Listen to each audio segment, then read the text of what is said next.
തൃശ്ശൂർ എനിക്ക് ഈ വിജയം അനുഗ്രഹമായി സമ്മാനിച്ച എല്ലാ ഈശ്വരന്മാർക്കും എൻ്റെ ലൂർദ് മാതാവിന്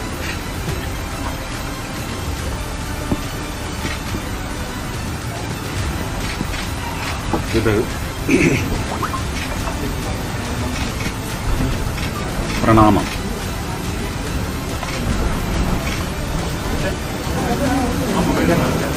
ഒരു വലിയ സ്ട്രഗിളിൻ്റെ കൂലിയാണ് എനിക്ക് ദൈവങ്ങൾ നൽകിയിരിക്കുന്നത്. വലിയ സ്ട്രഗിളെന്ന് പറഞ്ഞാൽ നമുക്ക് എതിർ നീച്ചൽ എന്നൊക്കെ തമിഴിൽ പറയും.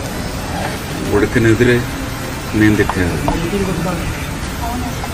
ആ ഒഴുക്കിനെതിരെ എന്ന് പറയുന്നതിനകത്ത് വ്യക്തിപരമായി ഒരുപാട് ദ്രോഹമാണ് വലിയ വലിയ വലിയ കല്ലുകളായിട്ട് എൻ്റെ നേരെ തള്ളുക. അതിൽ നിന്ന് കടന്നു കയറാൻ എന്നെ തീർച്ചയായിട്ടും സഹായിച്ചത് അത് വിവിധ വിഷയങ്ങളുണ്ട് അല്ലേ. അതിനെക്കുറിച്ചൊന്നും ഞാൻ എടുത്തെടുത്ത് എണ്ണി പറയുന്നില്ല. എല്ലാ വിഷയങ്ങളും അതിൻ്റെ സത്യം ആരും വിളിച്ചു പറഞ്ഞില്ല. പക്ഷേ അതിൻ്റെ സത്യം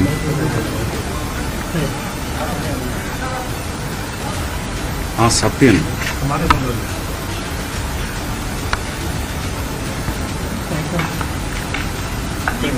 wait not between this.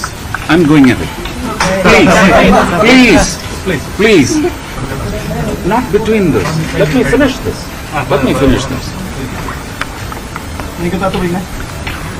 അപ്പോ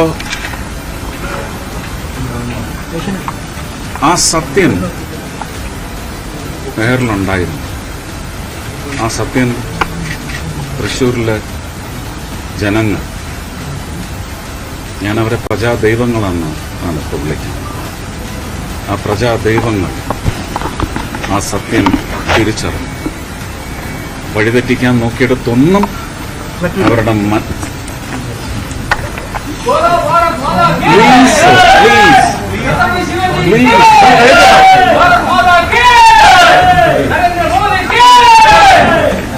അവരുടെ മനസ്സിനെയും അവരുടെ തീരുമാനങ്ങളെയും ഒക്കെ വഴിതെറ്റിച്ചു വിടാനും വക്രവഴിക്ക് തിരിച്ചുവിടാനും നോക്കിയെടുത്തുന്ന ദൈവങ്ങളെല്ലാം അവരുടെ മനസ്സ് ശുദ്ധമായി തിരിച്ച് എന്റെയും എൻ്റെ എന്നിലൂടെ എൻ്റെ രാഷ്ട്രീയ കക്ഷിയിലേക്കും അവരുടെ നിശ്ചയങ്ങൾ തിരിച്ചു വിട്ടെങ്കിൽ ഇത് അവർ നൽകുന്ന അനുഗ്രഹം കൂടിയാണ്, വലിയ അനുഗ്രഹം.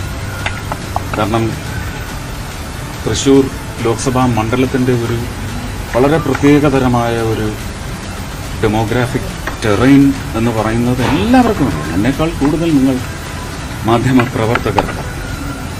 ഇതൊരു അതിശയം എന്ന നിലയ്ക്ക് നിങ്ങൾ ആർക്കെങ്കിലും തോന്നിയാലും ഈ അതിശയം ഇമ്മിനൻ്റായി അതൊരു സ്റ്റോം പോലെ കഴിഞ്ഞ് 21-ന് ശേഷം കുറഞ്ഞു കൂടിയതാണ് ഇന്ന് പെയ്തിറങ്ങുന്നത്. എനിക്കും എൻ്റെ കുടുംബത്തിനും വലിയ ഖ്യാതിയാണ് ഈ വിജയം നേടിത്തരുന്നത്. എനിക്കെൻ്റെ കളിയാട്ടം നാഷണൽ അവാർഡ്, എനിക്കെൻ്റെ മക്കൾ, എനിക്കെൻ്റെ കുടുംബം, ഇതെല്ലാം വലിയ അനുഗ്രഹങ്ങളാണ്. പക്ഷേ ആ അനുഗ്രഹം എന്ന് പറയുന്ന സ്ഥിതിക്ക് മേൽ എത്ര ഘനത്തിലുള്ള വൃഷ്ടിയാണ് നടക്കുന്നതെന്ന് എനിക്ക് പറഞ്ഞറിയിക്കാൻ പറ്റുന്നില്ല. ഞാൻ തൃശ്ശൂരിലെ യഥാർത്ഥ മതേതര പ്രജാദൈവങ്ങളെ വണങ്ങുകയാണ്.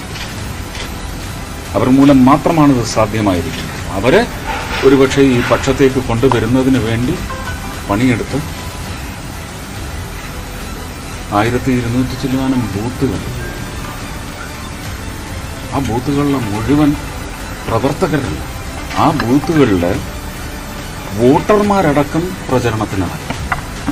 എറണാകുളത്തു നിന്നും മറ്റ് ജില്ലകളിൽ നിന്നുമൊക്കെ ഒരുപാട് അമ്മമാർ വന്ന് അവിടെ പ്രവർത്തിച്ചിട്ടുണ്ട്.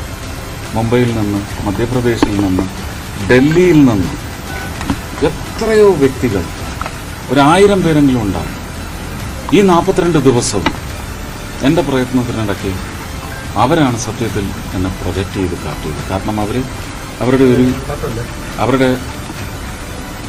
അവരാരാണെന്ന് തെര്യപ്പെടുത്തുന്ന രൂപത്തിൽ പറഞ്ഞ അവരുടെ പ്രാദേശികം അല്ലെങ്കിൽ അവരുടെ പ്രദേശം എന്താണെന്ന് അറിയിച്ചതിൻ്റെ പശ്ചാത്തലത്തിൽ തന്നെ അതിന് വലിയ ഒരു പോസിറ്റീവ് ഇമ്പാക്റ്റ് ഉണ്ടാക്കാൻ അവരുടെ പ്രചരണത്തിന് സാധിച്ചിട്ടുണ്ട്.